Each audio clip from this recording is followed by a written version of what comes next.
Tu peux élever ta voix et prier le Seigneur. Seigneur, merci pour ta parole éternelle et au cœur que nous disposons pour t'écouter. Que toute la gloire, l'honneur et la puissance, Seigneur, te reviennent. Nous recommandons ces instants entre tes mains. Père, garde-nous encore fidèles à toi. Que nous soyons attentifs et disposés à recevoir cette parole au nom de Jésus-Christ. Nous t'avons ainsi prié, nous disons Amen. Amen. Nous acclamons encore un peu plus le Seigneur. Que Dieu soit béni. En tout cas, désolé pour le petit retard, mais c'est des choses qui arrivent, surtout lorsqu'on est à la fois pasteur et travailleur. Il y a des contraintes parfois qui peuvent nous échapper. Donc nous continuons avec notre enseignement que nous avons intitulé « Les clés bibliques pour vivre une vie prospère en Christ ». Alors je ne pourrai pas rappeler tout ce que nous avions déjà dit il y a 2 mercredis. Et on va faire quelques rappels et puis nous allons continuer. Amen.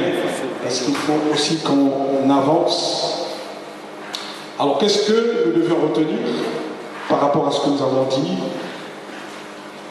Que la prospérité fait partie de notre héritage, fait partie de la volonté de Dieu, parce que la Bible dit, dans le livre de 3 Jean, le verset 2, que je souhaite que tu prospères à tous égards et que tu sois en bonne santé. Amen.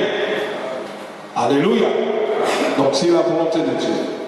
Alors le fait de ne pas vivre la prospérité, c'est l'œuvre de l'ennemi. Parce que nous avions lu dans le livre de Jean, le chapitre 10, où la Bible nous parle du voleur qui vient que pour voler, pour détruire.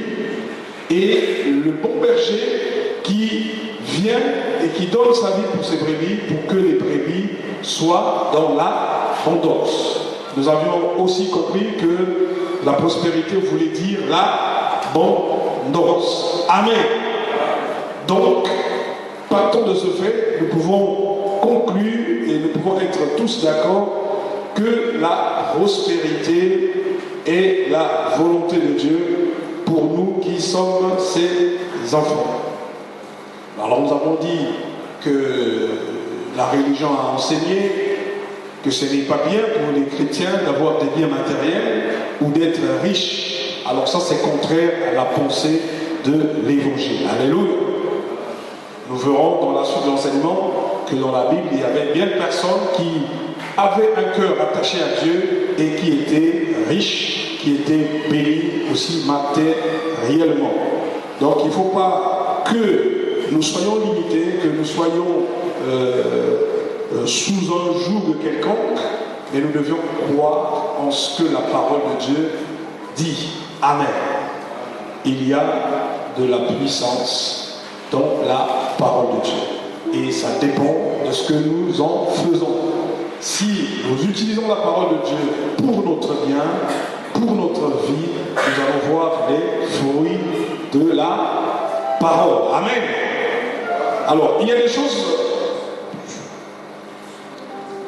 par lesquelles, ou des choses de la parole de Dieu que nous croyons, et il y a d'autres pour lesquelles nous ne croyons pas. Et ça va être très très difficile d'avancer si nous n'avions pas foi en ce que la parole de Dieu dit.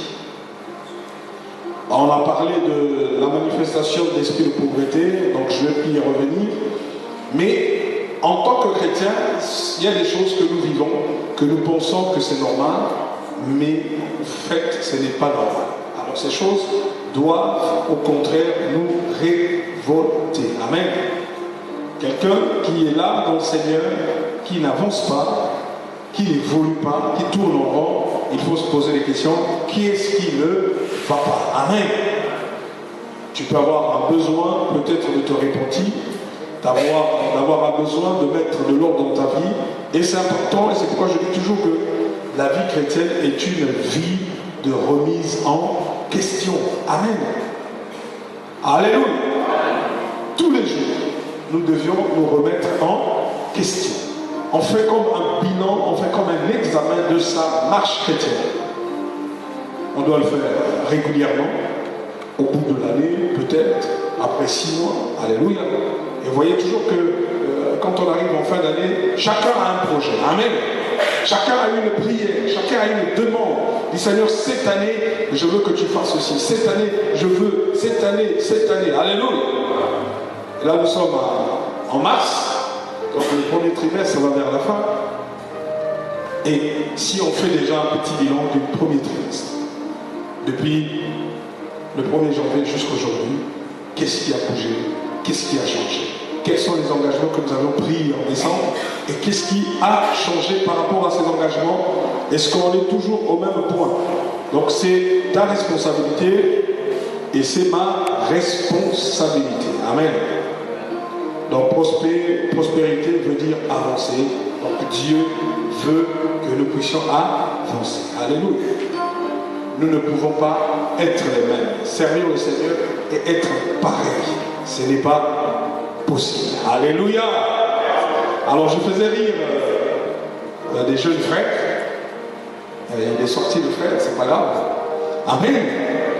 Je disais, frère Florent, quand je te vois, si quelqu'un me dit que Dieu n'existe pas ou que Dieu n'agit pas, je dis, il y a un problème. Alléluia. Amen. Non, c'est pas que je le jette des pierres, mais je l'encourage. Je dis, j'ai vu ce frère, je le connais depuis tout jeune. Je vois Florent aujourd'hui venir à l'église en veste. Je me dis, Alléluia. Amen. Comme je dis toujours que c'est d'abord un état d'esprit. Amen. Parce que tu peux te dire, non, moi je suis issu de tel milieu, je ne peux pas. Et je vous donne aussi un autre exemple. Au boulot, j'ai un jeune. Amen. Bon, il me taquine souvent. Il me dit, mais c'est bizarre. Tous les jours quand tu viens au boulot, tu es toujours enfilé. Tu as toujours l'enfilage. Amen. Donc, bon, en fait, il y a des jours où moi je mets des chemises en panne, j'en file pas, mais c'est très rare. Donc, tous les jours, il a remarqué que tous les jours, quand je viens au boulot, j'ai toujours mon filage. Que je sois en deal, que je sois quoi, j'ai mon filage. Amen. Et là maintenant, depuis la semaine lundi, je vois le jeune enfilé. Alléluia. Voilà, donc, pour dire que quand on est en Christ, même si ce n'est pas tes habitudes, même si ce n'est pas dans ta culture, alléluia, mais la vie en Christ nous emmène à faire des choses peut-être qu'on ne faisait pas, à avoir une attitude qu'on n'avait pas. Alléluia. Donc c'est à nous de donner aussi l'image à ceux qui nous voient, qui voient effectivement qu'il y a quelque chose qui se passe dans la vie de ce frère, il y a quelque chose qui se passe dans la vie de cette sœur. Amen. Donc il ne faut pas vous limiter, il ne faut pas vous renfermer, mais laissons la parole de Dieu nous pénétrer. Amen. Alors nous avons terminé par une phrase la dernière fois. Nous avons dit que quand quelqu'un est né de nouveau et qu'il laisse la parole de Dieu prendre place dans sa vie, cette personne va expérimenter la prospérité divine dans les 3 domaines de sa vie. Les 3 domaines suivants, nous avons dit la prospérité de l'esprit, la prospérité de l'âme et la prospérité du corps. Amen. Quelqu'un qui est né de nouveau et qui laisse la parole de Dieu prendre place dans sa vie va expérimenter la prospérité dans les 3 domaines suivants. Prospérité de l'esprit, prospérité de l'âme et prospérité du corps. Et là, ça nous ramène à notre enseignement sur l'homme en 3 dimensions. Amen. L'homme est un esprit qui possède une personnalité, donc une âme et qui habite dans un corps. Et le tout forme l'homme. Amen. Donc entre l'esprit, l'âme et le corps, il doit y avoir un équilibre. Alléluia. Donc premier point, prospérité de l'esprit. Prospérité de l'esprit. Alors comment va se manifester la prospérité au niveau de notre esprit? Notre esprit naît de nouveau. Amen. Parce que bon, on parle de la prospérité, les gens voient que la prospérité matérielle. Amen. Alléluia. Retenons, et je vous rappelle, vous le savez déjà, que le spirituel dirige le physique. Amen. Tout commence sur le plan spirituel. Si sur le plan spirituel rien ne se passe, sur le plan physique rien ne se passera. Amen. Donc la prospérité va commencer sur le plan spirituel. Alors la prospérité de l'esprit va être caractérisée par la croissance spirituelle. Amen. Quelqu'un qui est prospère dans son esprit, il va grandir spirituellement. Amen. Il ne va pas rester au stade de bébé. Il ne va pas rester au stade d'enfant. Et il va être un adulte. Il va progresser. Il y a des choses qu'il ne comprenait pas hier. Il va commencer à les comprendre aujourd'hui. Alléluia. Il y a des choses qu'il continue encore à faire pendant qu'il était encore bébé, qu'il ne va plus faire. Il va voir le discernement. Alléluia. Et il va aussi vivre des manifestations des dons spirituels, par exemple.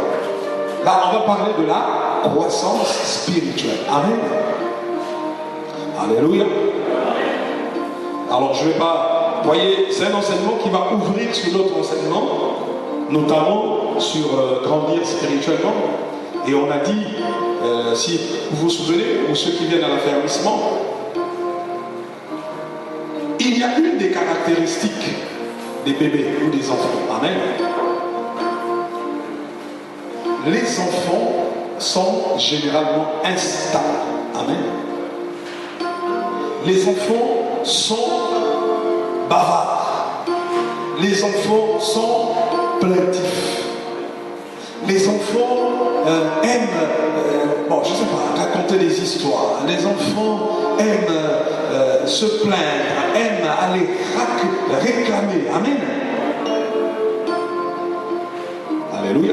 Et ça, c'est des signes, si on regarde nos enfants à la maison, c'est des signes aussi qui caractérisent les bébés spirituels. Amen.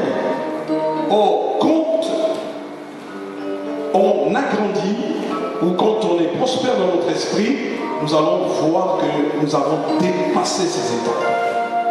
On est mûr et on comprend mieux les choses. Amen. Là où les gens se plaignent, toi tu ne vas pas te plaindre. Amen. Hein, il y a, comme on dit, il y a une plainte souvent notée dans l'église. Ah, on ne m'a pas assisté. On ne m'a pas visité. Alléluia. Et vous allez voir que ceux qui se plaignent, le plus souvent, ce sont des enfants. Amen. Ce sont des bébés dans la foi qui se plaignent parce qu'ils n'ont pas compris pourquoi ils viennent à l'église. Alléluia. Ils ont mis le social d'abord devant et ils ont laissé la vraie vie derrière. Donc une des caractéristiques, c'est la croissance spirituelle. Une autre caractéristique, c'est une relation plus profonde avec le Seigneur.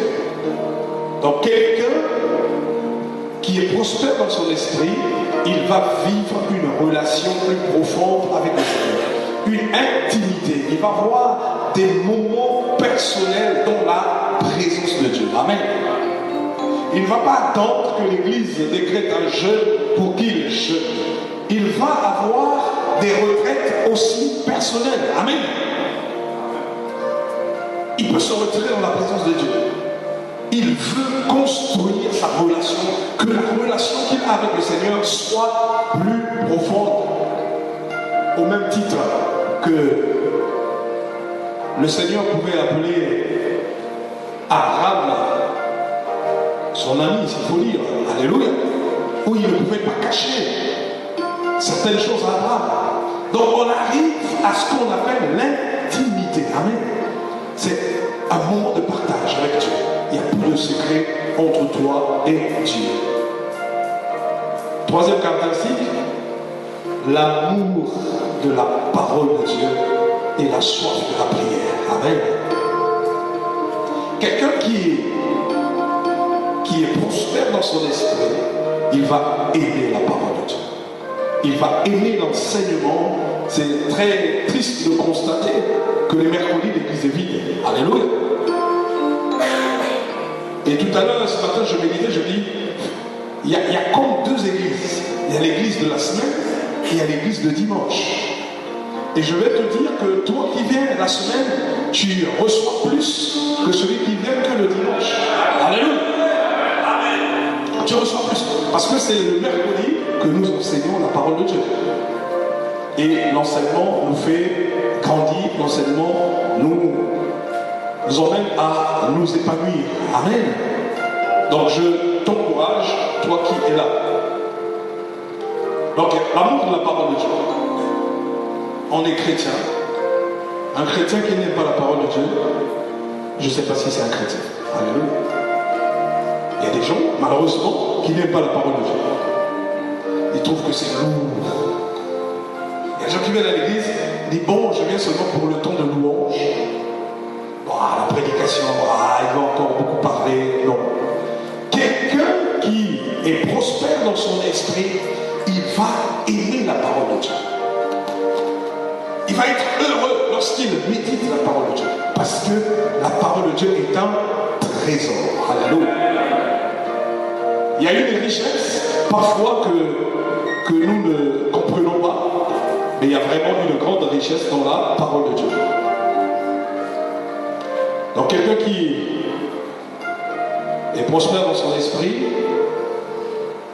a aussi une vie d'adoration. Amen. Soit dans la prière, il y a aussi l'adoration. Donc c'est la vie d'adoration. Amen. Quand il se lève dans la présence de Dieu, il est libre. Vous voyez, c'est comme des flots qui coulent. Alléluia. Il prie. Il y a des paroles qui sortent de sa bouche sans retenue, sans limite. Alléluia. C'est un signe de la prospérité dans notre esprit. Une autre caractéristique, Dieu devient la priorité dans notre vie. Alléluia. Alléluia. Est-ce que nous faisons Dieu la priorité dans notre vie? Chacun de nous a la réponse. Nos priorités sont ailleurs, j'aimerais. Et Dieu vient après. Or, nous devons mettre Dieu en avant. Donc, quelqu'un qui est prospère sur le plan spirituel, il va mettre Dieu en priorité. Alléluia. Et la soif de la présence de Dieu va monter de plus en plus dans son cœur. Alléluia. Comme David, vous pouvez dire, un jour dans tes parvis vaut mieux que 1000 jours ailleurs. Alléluia. Voilà des gens qui avaient compris les secrets de l'intimité. Amen. Un jour dans ta présence, les parvis, ça veut dire un jour dans ta présence vaut mieux que 1000 jours ailleurs. Alléluia. Vaut mieux que le temps que nous pouvons passer avec des amis, que nous pouvons passer avec la famille, que nous pouvons passer avec des collègues en train de changer sur des sujets parfois qui n'apportent à rien. Alléluia. Donc voilà quelques points que j'ai retenus pour parler de la prospérité de l'esprit. Deuxième point, la prospérité de l'âme.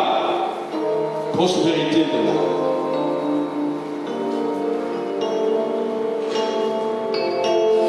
Alors, c'est aussi un rappel, comme vous savez, que lorsque nous sommes nés de nouveau, c'est notre esprit qui est né de nouveau. Et notre âme n'est pas née de nouveau. Et notre âme a besoin d'être renouvelée par la parole de Dieu. Amen. Romains dit, ne vous conformez pas au siècle présent, mais soyez transformés par le renouvellement de l'intelligence. L'intelligence, c'est notre âme. Notre âme doit être renouvelée par la parole de Dieu. Donc, la prospérité de l'âme va être liée à notre obéissance à la parole de Dieu. Alléluia. Chaque fois que nous allons obéir à la parole de Dieu, chaque fois que nous allons mettre la parole de Dieu, c'est un pas de victoire. Amen. C'est un pas en avant. Nous avons dit prospérer, c'est avancer. Alléluia. Chaque fois que tu vas désobéir à la parole de Dieu, tu vas rester sur place. Tu vas au contraire même t'enfoncer. Alléluia. Donc si nous voulons prospérer, avancer, il faut que notre âme soit renouvelée. Le texte de 3 Jean dit clairement, comme prospère l'état de ton âme. Comme avance l'état de ton âme. Si ton âme avance, ça veut dire que la prospérité est là. Alléluia. Parce que l'âme va être le carrefour, le centre, la barrière. Le corps, c'est que l'enveloppe qui va exécuter les ordres. Alléluia. Et l'âme va être la barrière, la frontière. Et nous parlons de la volonté au niveau de notre âme. Si nous ne mettons pas l'effort sur notre âme, on peut aussi être bloqué et voir certaines choses ne pas bouger. Donc chaque fois que nous obéissons à la parole de Dieu, nous renouvelons notre âme qui a été endommagée par le péché et nous construisons le caractère de Christ en nous. Alléluia. Ça c'est vraiment un point clé et nous devions le comprendre. Amen. Chaque fois que nous allons obéir, nous allons honorer le Seigneur. Alors je prends un exemple. On peut se retrouver devant une situation où il faut choisir entre le bien et le mal. Si je choisis le bien, j'aurai obéi à la parole de Dieu. Amen. Dieu se réjouira. Et moi qui aurai obéi, je veux avancer à l'étape suivante. Mais si je désobéis, ça veut dire que je vais rester sur place. Et qui va être glorifié, c'est l'ennemi qui va être glorifié. Amen. Il va être content, il va se frotter les mains parce que tu n'as pas fait un pas en avant. Amen. Et c'est pourquoi j'insiste, et on dit souvent que ne prenons pas la parole de Dieu comme des slogans. Hein? On va les répéter, on va réciter. Non, ce n'est pas des slogans. Nous devions vivre la parole de Dieu. Comme dit Jacques, ne vous bornez pas à écouter, mais mettez la parole de Dieu en pratique. Amen. Alors c'est un devoir pour nous les enfants de Dieu. Nous devions apprendre. Si nous voulons que notre âme puisse prospérer, nous devions mettre la parole de Dieu en pratique. Et chacun de nous doit travailler sur ce point. Chacun de nous doit travailler son caractère. Chacun de nous doit travailler ses appétits, ses manquements, pour que le caractère de Christ habite en nous. Si on ne le fait pas, on est à l'église, on prie, on peut vivre des expériences spirituelles, mais le côté caractère, on va échouer. Amen. Alléluia. Amen. Il y a des personnes qui ont eu des appels de la part du Seigneur, que Dieu a utilisé aussi. Mais devant le caractère, ils ont fait naufrage. Alléluia. Ils ont échoué parce qu'ils n'ont pas su travailler leur caractère. Amen. Il y a des gens qui sont nerveux de nature, mais ils n'ont pas su travailler la nervosité. Alléluia. Mais ils ont échoué parfois dans le ministère. Parce qu'un pasteur qui blâme les fidèles, alléluia, ou qui insulte même les fidèles, je pense que le ministère n'ira pas loin. Amen. Alléluia. Voilà, donc la prospérité de l'âme, c'est nous devons travailler. Si notre âme, donc nos façons de penser, donc si notre âme est renouvelée par la parole de Dieu, nous allons vivre le plan de Dieu pour nos vies. C'est-à-dire, nous allons prospérer, je l'ai dit tout à l'heure, car la Bible dit, comme prospère l'état de ton âme. Amen. Ok.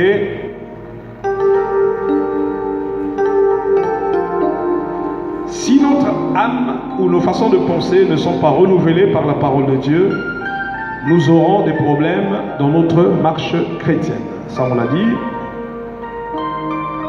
Nous connaissons les principes du royaume de Dieu, mais nous ne pouvons pas les activer à cause de notre manque de foi.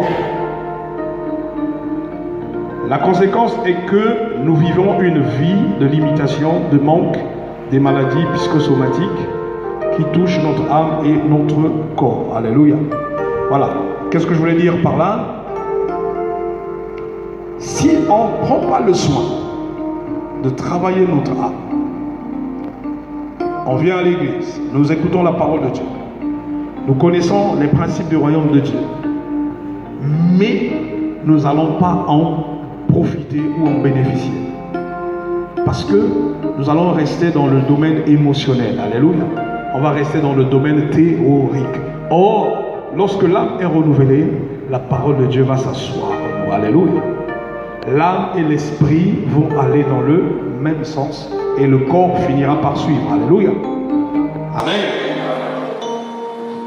Troisième chose, la prospérité du corps. Prospérité du corps.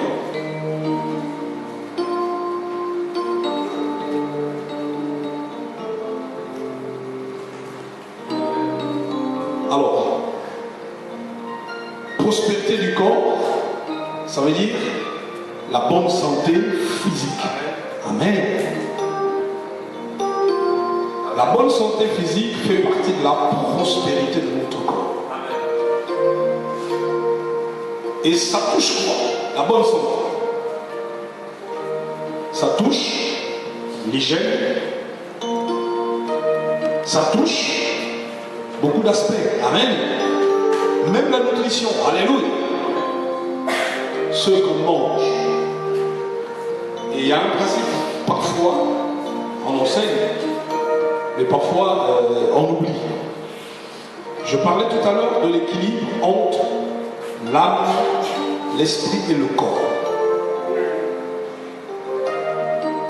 Lorsque l'équilibre est rompu, automatiquement, l'âme et l'esprit quittent le corps. Amen. Lorsque le corps s'arrête de fonctionner, vous allez voir que votre âme et votre esprit vont sortir. Amen. C'est ce qu'on va appeler la mort physique. Et je donne souvent cet exemple parce que pour moi il est plus parlant. Bon, deux exemples si vous voulez. Quelqu'un qui est malade, il va être malade dans son corps. Biologiquement, son corps va s'arrêter, va arrêter de fonctionner. Et dès que le corps s'arrête de fonctionner, l'âme et l'esprit quittent. Vous pouvez aussi prendre quelqu'un qui était en bonne santé, physiquement, en bonne santé. Il sort, il fait un accident, alléluia, et un déséquilibre se produit dans son corps. Cette personne qui était en bonne santé, il y a 5-10 minutes, son esprit et son âme vont quitter le corps. Alléluia. Donc c'est ce que j'appelle l'équilibre. Alléluia. Donc ça, c'est quelque chose que nous devions savoir. Donc la prospérité du corps va concerner l'équilibre de notre corps, la bonne santé physique. Donc j'insiste, attention à ce que nous mangeons, car certains mélanges peuvent être comme des poisons. Alléluia. Surtout en ce temps de crise. Alléluia. Ne fabriquez pas des recettes qui n'existent pas. Alléluia.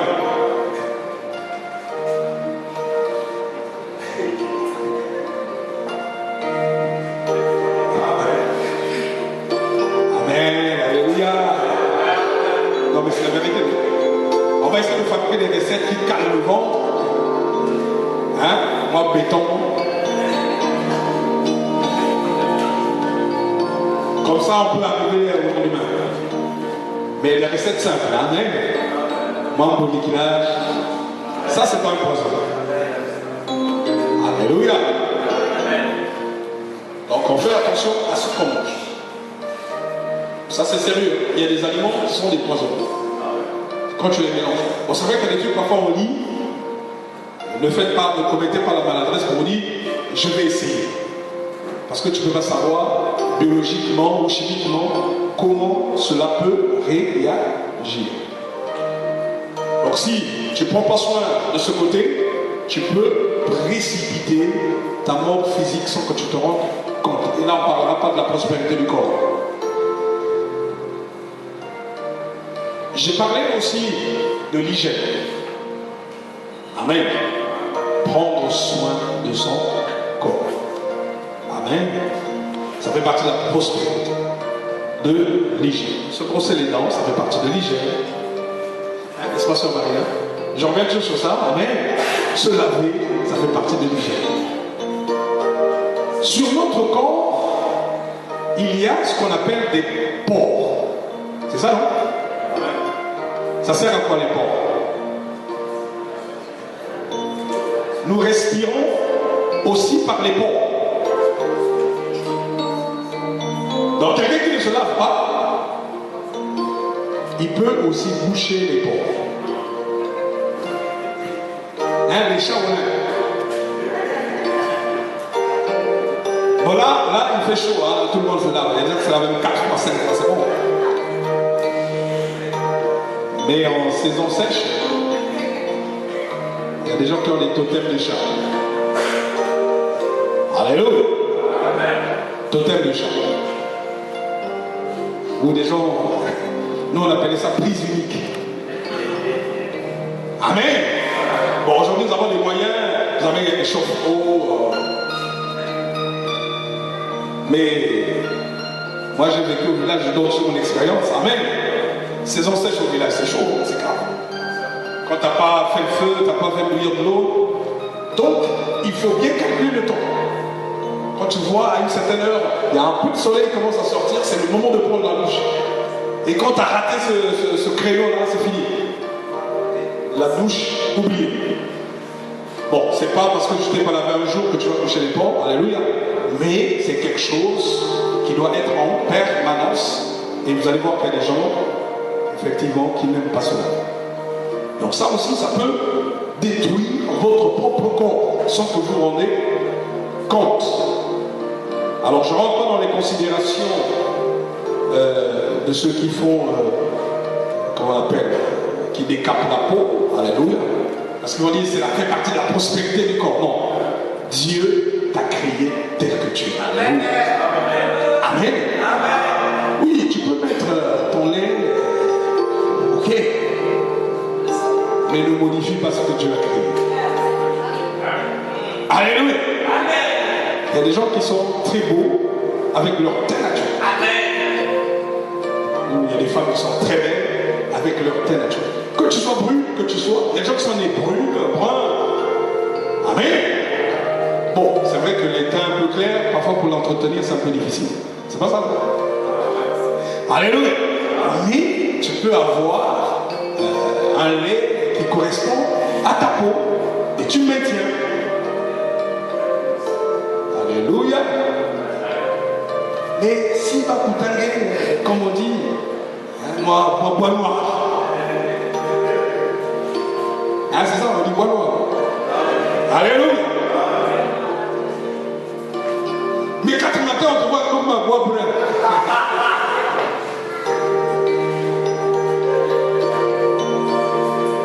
Alléluia. Non, mais c'est vrai, on peut rigoler. Mais je pense que nous avons tous des témoignages. Alléluia. Moi, j'ai croisé des mamans. Quand tu la vois, tu sens qu'elle était belle. Alléluia. Amen. Mais elle a passé son temps à faire le maquillage. Et aujourd'hui, quand tu le vois, ça a laissé des taches, des compliqués. Pourquoi? Parce qu'elle a voulu être plus belle que ce qu'elle était. Alléluia. Donc vous devez faire attention. Donc allons d'entretenir notre corps, mais dans le strict minimum.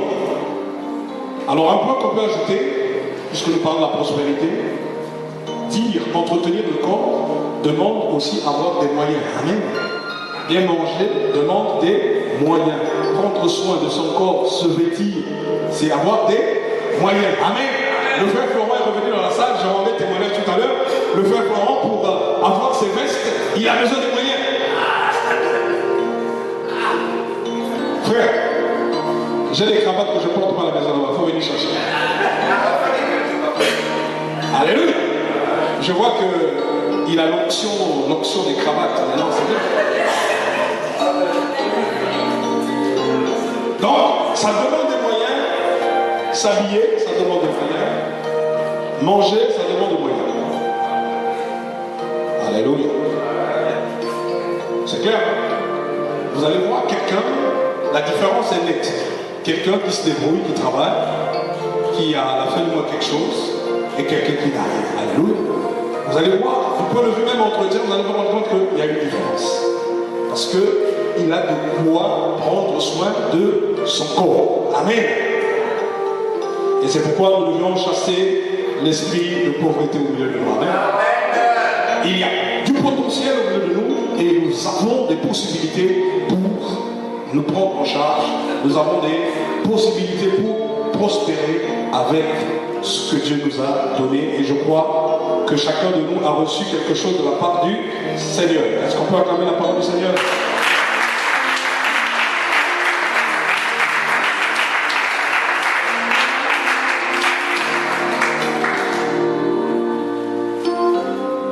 Alors je vais faire un petit rappel. Donc notre sous-point, c'est un rappel, si vous voulez, rappel. Jésus a été fait malédiction pour nous sur la croix. Je rappelle juste. Ça, je pense que c'est une vérité que nous connaissons maintenant tous. On en a parlé longuement. Je ne vais pas y repartir dans les détails. Jésus a été fait malédiction pour nous. Les textes que nous avions considérés, c'était Ésaïe 53, 4 à 6. Et nous avons aussi considéré Galates 3:13, qui dit que nous avons été rachetés de la malédiction de la loi. Amen. Donc il n'y a plus de malédiction, plus de pauvreté, plus de séparation avec Dieu. Alléluia. Alors je vais lire un texte avec vous. 2 Corinthiens chapitre 8, 9.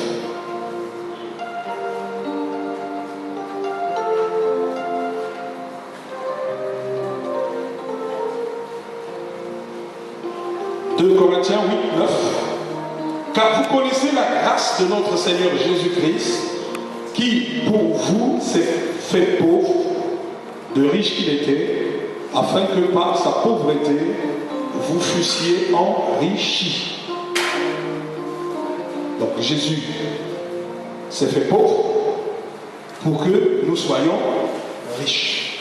Amen. Alléluia. Le mot qui a été traduit par riche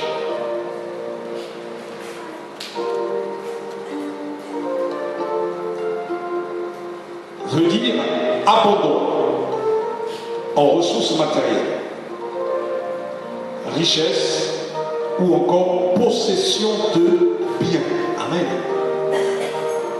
Le mot qui a été traduit par riche dans le texte de 2 Corinthiens 8, 9, de riche qu'il était, afin que par sa pauvreté vous fussiez enrichis. Le mot riche ici veut dire abondant en ressources matérielles. Ou si vous voulez, abondance en ressources matérielles, ou bien encore richesse, ou possession de biens. Amen. C'est-à-dire que cette capacité nous a été donnée par la mort de Christ. C'est-à-dire que le fait que Christ a pris notre place à la croix, le fait que Christ nous ait racheté la malédiction de la loi, il nous donne la possibilité d'avoir des ressources matérielles, d'avoir des biens matériels. Amen. De manquer de rien. Donc ça c'est quelque chose que le sacrifice de Christ nous offre en tant qu'Église, en tant qu'enfant de Dieu. Alléluia. Et je le disais tout à l'heure, il y a une puissance dans la parole de Dieu. C'est à nous de saisir la parole de Dieu. Alléluia. Je vous assure, bien aimés, il faut que cela nous révolte.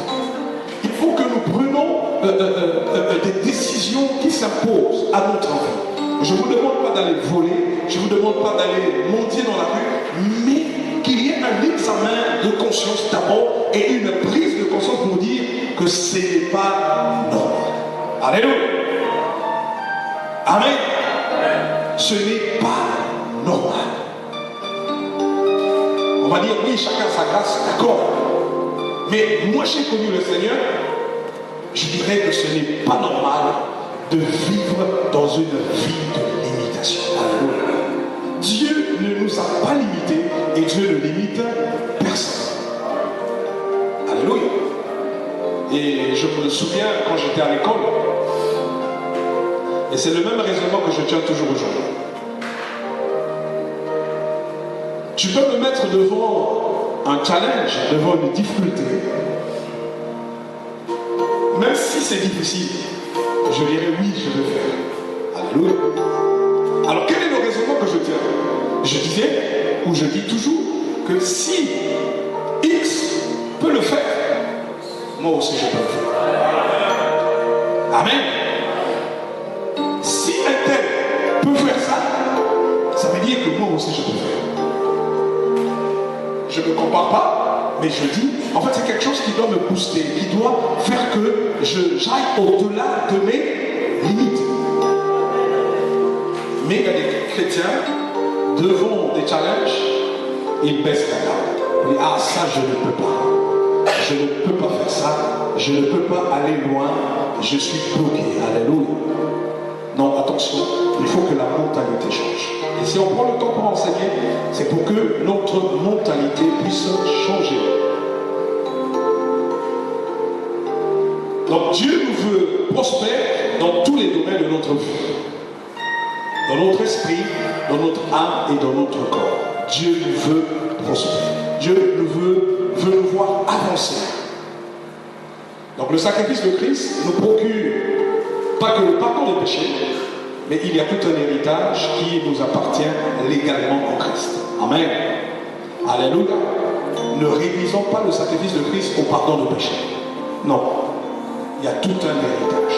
Nous pouvons accéder aux choses que nous n'accédons pas hier. Nous pouvons posséder des choses que nous n'avions pas vues hier. Amen. Tout est possible à celui qui croit. Amen. Tout est possible. Tout est possible. Amen. Je vous rendais des témoignages, moi et ça, je ne pouvais pas imaginer un jour que je puisse conduire une voiture. Je ne pouvais pas imaginer cela. Amen. Amen. Et je sais que Dieu est capable. Il ne faut pas qu'on accepte ce que les gens disent de nous. Hein, les étiquettes que les hommes nous collent, n'acceptons pas ça. Alléluia. Parce que si on commence à accepter ce que les gens disent, nous allons ressembler à ce que les gens disent. Mais si on accepte ce que la parole de Dieu nous dit, nous allons ressembler à ce que la parole de Dieu dit. Alléluia. Et Dieu est fidèle. Dieu est fidèle. Fidèle à sa parole, fidèle à son alliance. La Bible dit, celui qui a fait la promesse est fidèle. Et c'est lui qui le fera. Alléluia. Et qu'est-ce que nous avons fait? Nous dois tout simplement faire confiance à Dieu. Si je fais confiance à Dieu, j'arrête de me battre, j'arrête de compter sur mes efforts. Vous allez voir qu'il y a des portes que Dieu va ouvrir, vous n'allez même pas réaliser. Alléluia. Mais c'est ce petit pas-là qui nous manque. Amen. Chaque fois qu'on veut faire un pas dans la foi, on est rattrapé par ce qui nous conditionne. Alléluia. Il y a l'histoire de Pierre et de Jésus. Amen. Alléluia. Amen. Les disciples dans la barque, Jésus qui les rejoint, la Bible dit que Jésus marchait sur l'eau. Amen. Et lorsque Pierre a vu que c'était Jésus, il a dit, Seigneur, si c'est toi, ordonne que je vienne vers toi. Jésus me tend la main. Pierre, il a fait le premier pas. Deuxième, troisième pas. Il s'est enfoncé. Alléluia. Il dit, Seigneur, viens à mon secours parce qu'il était en train de périr. La réponse de Jésus, il lui a reproché quoi? Le manque de foi. Alléluia. Pourquoi tu as douté? Pourquoi? Dès lors que tu doutes, tu tues la foi. Amen. Dès lors que tu commences à raisonner, tu tues la foi. C'est fini. La foi, c'est compliqué. C'est pas l'objet de mon enseignement. Que Dieu bénisse sa parole, je vais m'arrêter là. Nous acclamons la parole du Seigneur.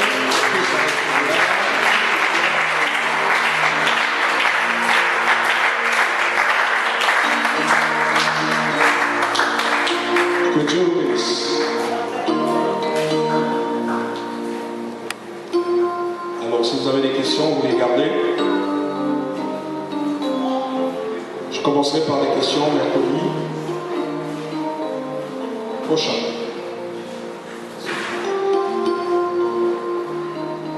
Nous sommes dans la démarche d'essayer de respecter aussi les horaires. Amen. Parce que c'est important. Avec toutes les contraintes que nous avons tous.